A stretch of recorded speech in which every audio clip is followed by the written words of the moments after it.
Je suis Odette Ilocheno, hello en arabe, et je suis art thérapeute spécialisée dans le stress post-traumatique, de guerre et de terrorisme. Je suis basée entre Beyrouth et Paris.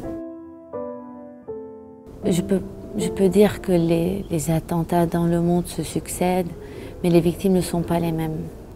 Une victime qui est née dans des conflits, qui a grandi dans des conflits, qui n'a aucune visibilité d'avenir, c'est cas à part. Peut-être on a le sentiment là-bas, vu de là-bas, en parlant avec les victimes là-bas, avec les gens là-bas, que ça devient une routine en Occident d'entendre ça, que les victimes, ils sont doublement victimes. Victimes d'être nés dans des pays comme ça, victimes d'avoir vécu toute leur vie dans des conflits comme ça et victimes d'être oubliés des communautés internationales.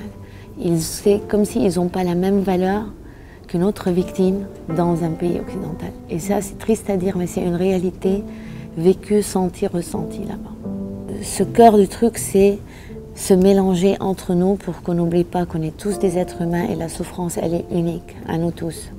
Pour casser cette violence qui monte et ces appréhensions les uns sur les autres. Pour les victimes qui ont vécu des choses horribles, mettre des mots sur ces choses, je ne parle pas des enfants, même les adultes, c'est presque impossible. C'est comme quand on prend une balle dans le genou, par exemple. Il nous faut une opération, après une rééducation, après réapprendre à marcher. Et dans la blessure psychologique, c'est pareil.